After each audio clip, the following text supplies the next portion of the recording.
man gaw ma jeunesse bu yaafus. gaw ma ko très honnêtement bu ci amee aussi infime la. on les voit chaque jour ñu ngi ci lu ne di daw guddi matin midi soir exemple bi waa ji joxe exemple bu pertinent la. fii jeunes yi fii jógee dem immigré ji mais ci tool yi tubaab bi lay nekk di witt dañu gis lu ñu witt. bu ñu nekkee ci dëkk boo xam ne nii 3 mois la ñu am hivernage te 3 mois yi sax il ne pleut pas tous les jours kon boo ko calculé woon tey sax en terme de ratio xëy na 1 mois sax la de hivernage.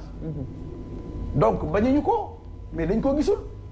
moi je me dis que lii waa ji wax am na politique sérieuse sur l'agriculture wala sur la jeunesse kon tey prison yi bu ñu xëyee ay car ñooy gaare jël tous les prisonniers ñu dugg ci tool yi bay ko ba ngoon jot bu récolte jotee yow mi duggoon prison ndax nenu jàmbur boo sàccoon tu en sors avec au moins 300 000 ou 400 000 francs ne la va former une entreprise.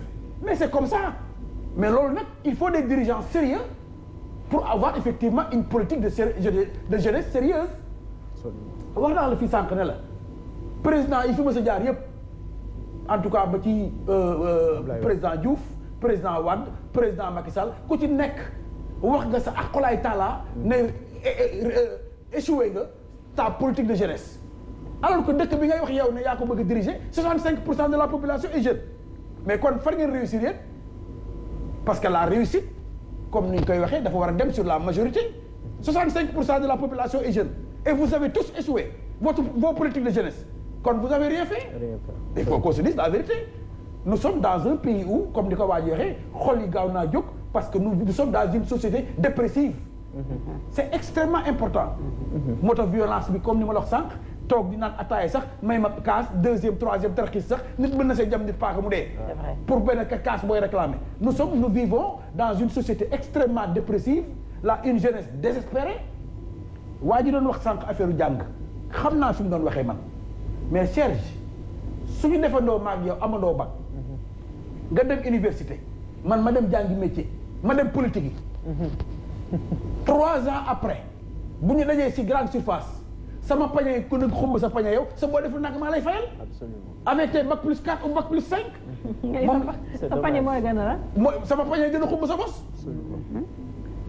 moom laay wax ne bu ñu nekk ci dëkk boo xam ne les bases électorales ont remplacé les diplômes mais il y a problème c'est-à-dire ki war a jàngi sax def sacrifice pour dem jàngi pour doon quelque mais pourquoi je me casse la tête su fekkee ne effectivement ki ma ko seqaloon génn na ci moom ba dem militer ci am defi la politique fu ñu dajee moom bu ma ko dimbalewul du ma dimbale mais ci dëkk boobu la ñu nekk et l'État l'avait compris li ñu doon wax sur la formation mais venons-en ban problème lañ am ci jeunes yooyu ngay wax nga xam ne chaque année pour un état sérieux war nañu xam ñaata ñooy am bac par année ñii ñu yóbbu leen dans les différentes universités c'est bien ñeneen ñi ñu dugal leen ci université virtuelle ak problème yi ñu fay am yëpp ñu dugal leen foofu mais il y a encore plus grave que ça moo di bi ñu demee ba comprendre ne il ne faut pas que nos universités forment des futurs chômeurs dañu privilégier les écoles de formation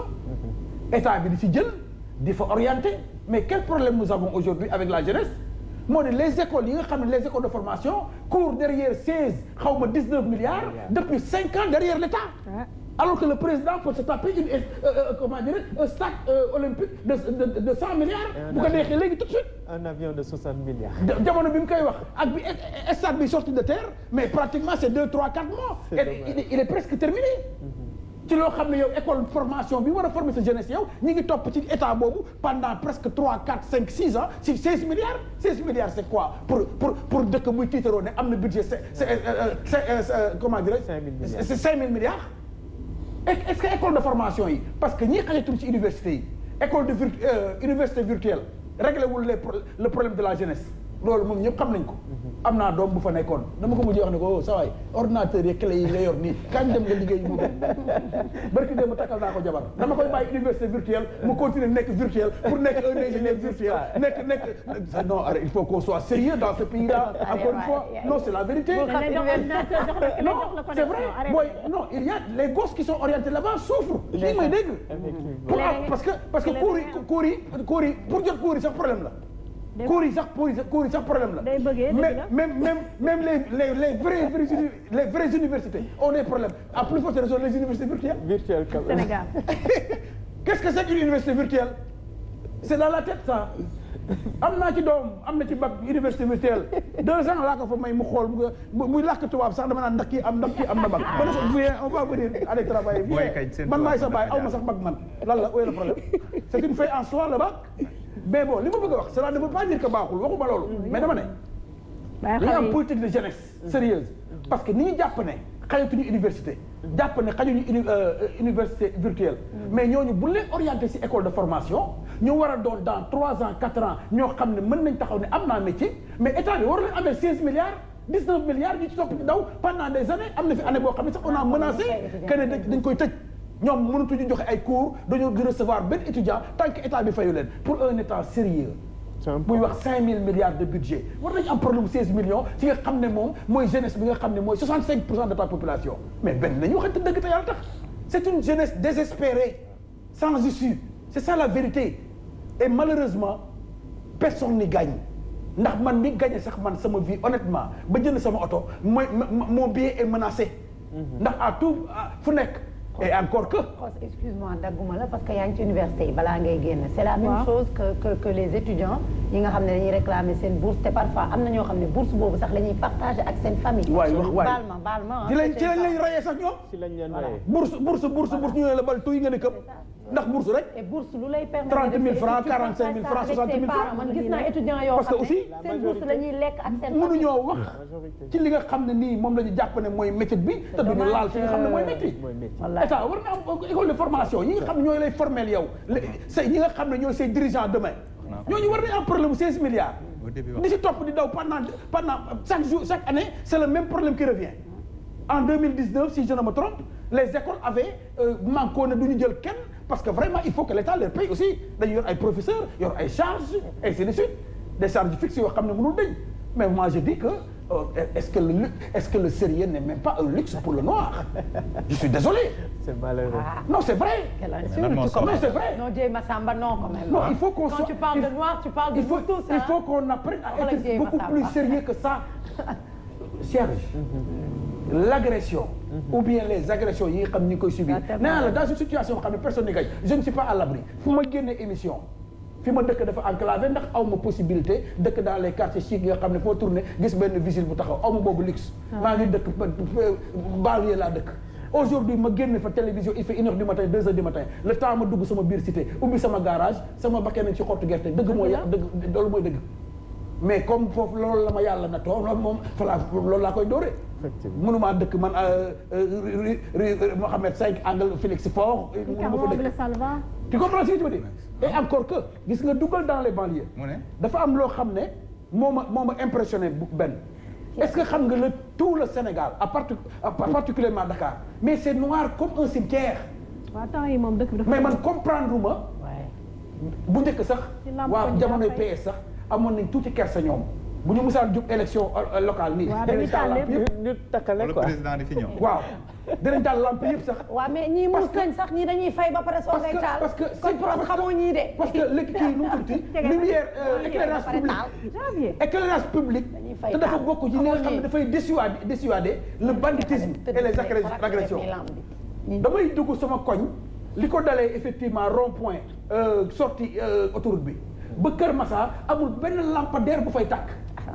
Mais pourquoi mettre les lampadaires si c'est pour ne pas les allumer? Je ne comprends pas.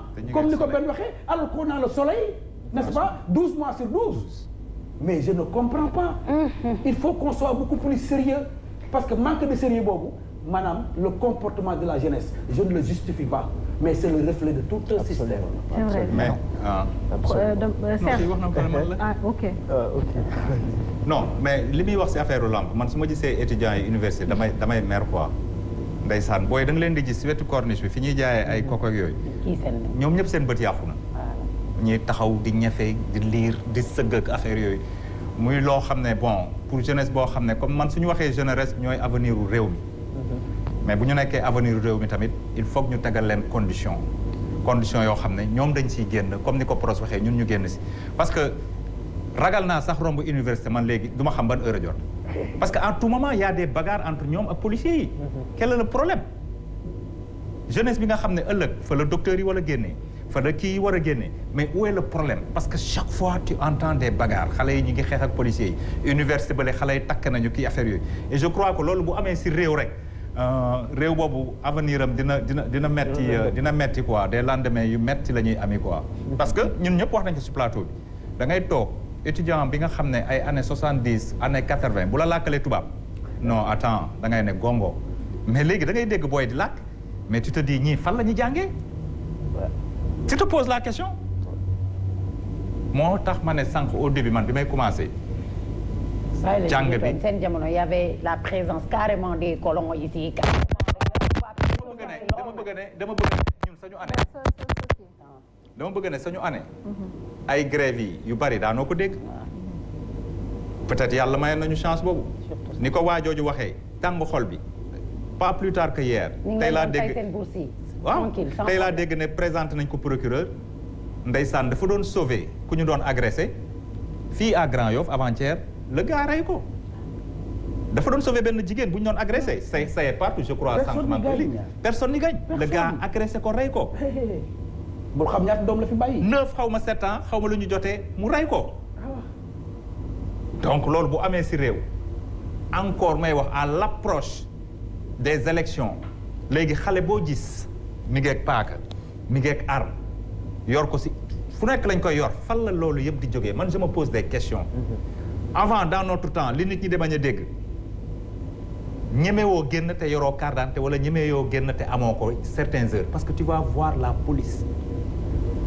ngàññu ma leen mais est-ce que y a assez de forces d'ordre pour assurer la sécurité des Sénégalais ñun ramasse tëbal nañu ba tey franchement gris bi dugal nañ ma ramasse teg ko ci est-ce que léegi est-ce que di nga doxati sax ba dégg ramasse am na dina am boo déggee ñu ne rey nañu kenn li Pros doon wax si booy yi sànq vous vous rappelez bi ñu booy yi agressé ba ñu dàqee leen fa taal leen si suufu pont bi vous vous rappelez wala fàtte ngeen ko booy yi doon wax sànq te nekk si pont Grand Yoff bi am na benn jour dañu génn ñu rey fa benn maire ñetti booy population Grand Yoff bi énervé dàqi booy yi ba fi ñu nekk booy yi xam dañ daw dañ leen taal loolu wane nañ ko partout on a allumé les gosses dañ leen rey am nañu fa inondation fekkoon sax si suuf am ñu si dee toujours ñu rob leen mais tu ne peux pas être dans un pays mu leer la ne ñii lekkuñu naanuñu xamoo fu ñu koy jógee nga leen fay bàyyi ñu fay romb chaque fois matin midi soir